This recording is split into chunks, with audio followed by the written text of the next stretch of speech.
سرخط خبرهای مهم. ریدی مهاجران در یکی از بازارهای مسکو. هلاکت 552 کس در یک سال در راههای تاجیکستان. کار زیاد، معاش کم. چرا سطح بیکاری در تاجیکستان کم نمی شود؟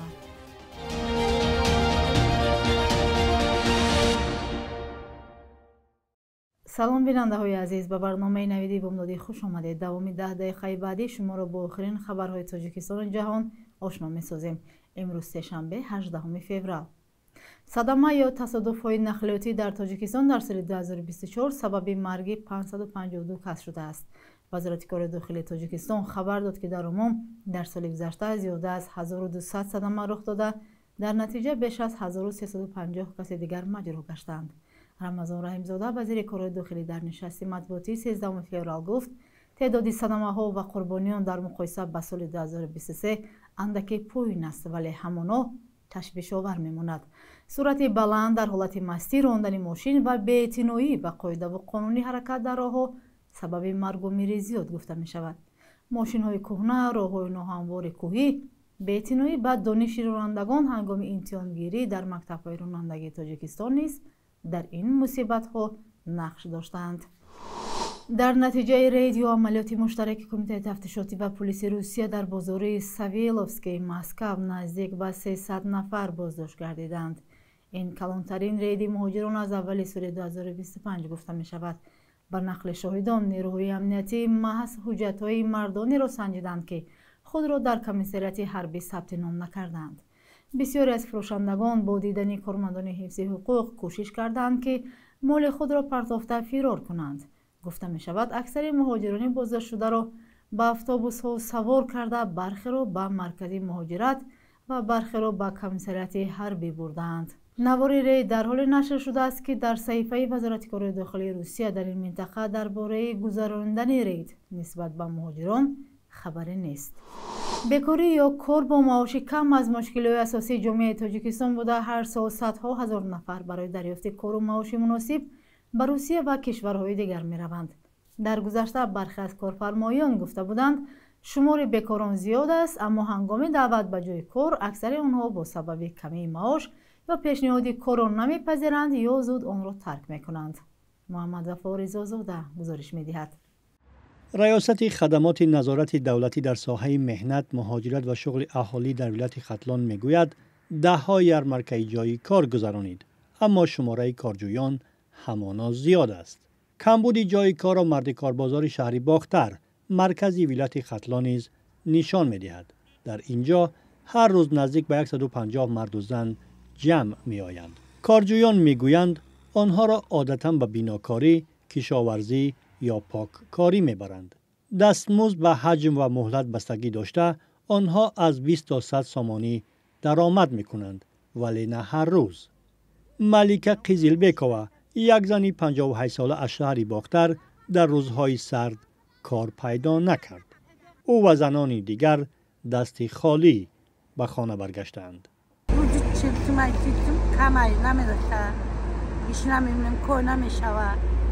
هیچ کاری آدم نمیکنه. خمجه میتونم یکون تا چی میکنه کار نمیشه با میرم تو بگیرم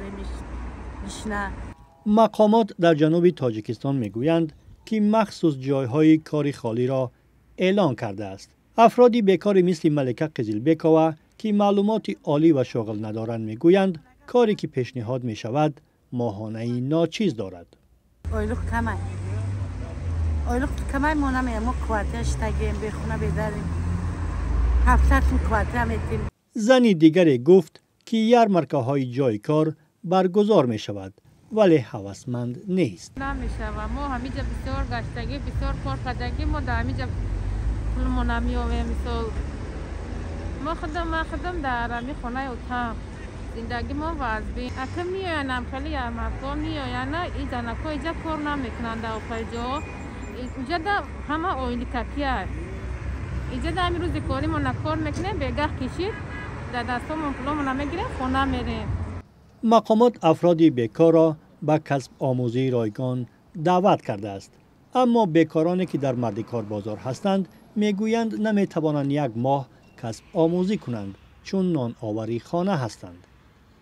همچنین آنها گفتند به خاطر معاش کمی کارهای پیشنهادی آنها به یارمارکه‌ها توجه ندارند. عموما کاردهندگانی که جاهای کاری خوب دارند و ها با دیگر واسطه ها آن را پر میکنند. با یارمارکه ها این جای کاری را نمیبرند. آن جاهای کاری که در مقامات شغل اهالی به خرج گرفته میشد، مانند همین یارمارکه های جاهای کاری که تا درجه پرمحصول نیستند. جاهای کاری که معاش موزی مهنتی کم داشته اساساً. آمار بیکاران و آنهایی که در نتیجه یارمارکه‌های جایهای کاری خالی در ختلان شغل پرمحصول پیدا کرده‌اند معلوم نیست. در نیم ساله 2024 شماره آنها 14,000 نفر گفته شده است. هفته جاری در نشست وزارت مهنت، مهاجرت و شغل اهالی تاجیکستان گفته شد که سال 2024 به مقامات مهنت و شغل اهالی کشور 64,577 نفر مقامی بیکاری داشتند. این نهاد گفت که در نتیجه گذرانیدن 911 یارمارکه‌های جایهای کاری خالی 12,556 نفر به جای کار تأمین شدند. به معلومات وزارت مهنت، مهاجرت و شغل اهالی تاجیکستان، شماره جایهای کاری در سال 2024 در مقایسه با سال 2023 16,000 عدد یا 7.1% زیاد بوده است. امام علی رحمان رئیس جمهوری تاجیکستان در پیام سال 2024 گفته بود تا 5 سال آینده 1,400,000 جای کاری نو تأسیس دهند. خود همین سال بانک جهانی در مورد اقتصاد تاجیکستان گفت که نمیتواند برای اهالی افزاینده‌اش جایهای کاری مناسب فراهم سازد. بیکاری یک مشکلی اصلی تاجیکستان است و از این رو سالانه هزارها نفر به خصوص نیروی جوان کاری به روسیه و کشورهای دیگر مهاجر می شوند. بیننده های عزیز، نظر شما در این موضوع چیست؟ فکرهای خود را می توانید زیر این برنامه به ما نویسید.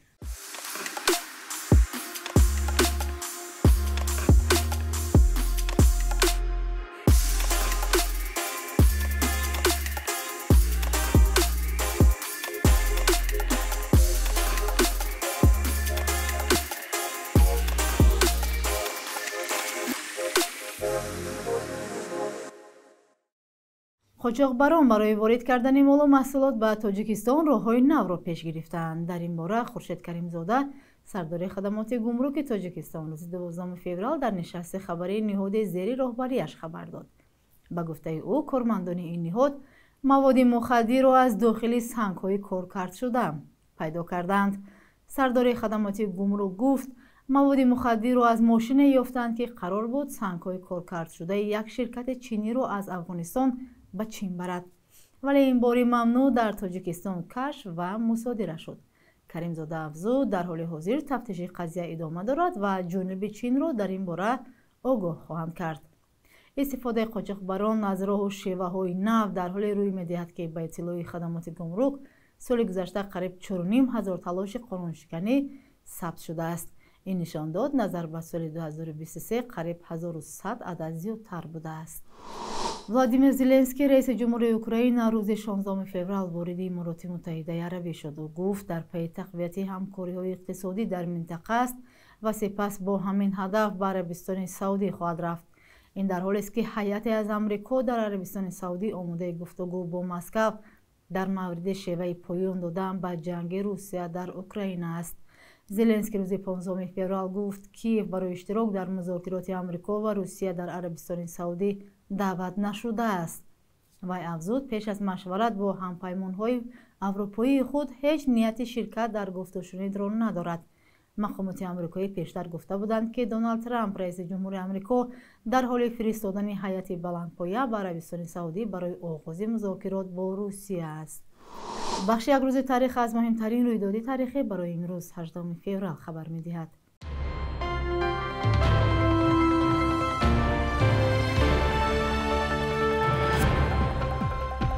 бар асоси бархи манбаъҳо 18 феврали соли 1201 Насируддини Туси, шоир ва мутафаккири асри 13 таваллуд шудааст, ки дар 73 соли умраш дар бисёр бахшҳои илми замонавӣ аз ҷумла забону фалсафа, риёзиву тиб, ситорашиносиву табииёт кор кардааст.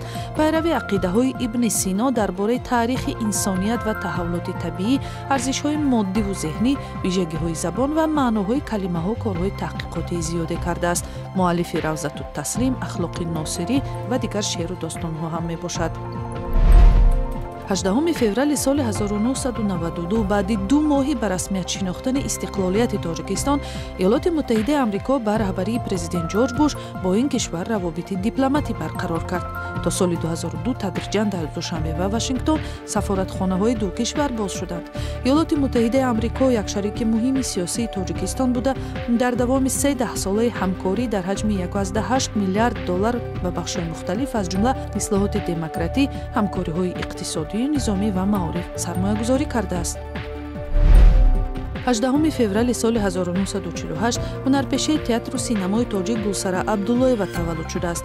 ҳунарпешаи хидматнишондодаи Тоҷикистон, ки корномааш дар филми Тоҷик аз соли 1971 ва ривояти Рустаму 4 нафар аз 4 санг шурӯъ шудааст, асосан нақши занҳои пешрафтаи тоҷикро бозӣ мекард.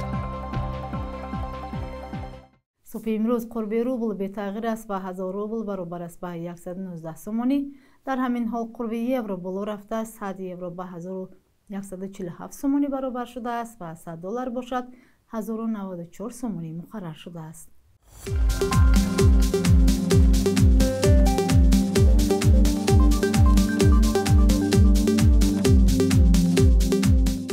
бинандагони азиз, шумо навиди бомдодиро тамошо кардед. ахбори аз ин бештарро давоми рӯз дар сомона ва шабакаҳои иҷтимоӣ Радио Озодӣ пайдо намоед. хайр, худо нигаҳбон.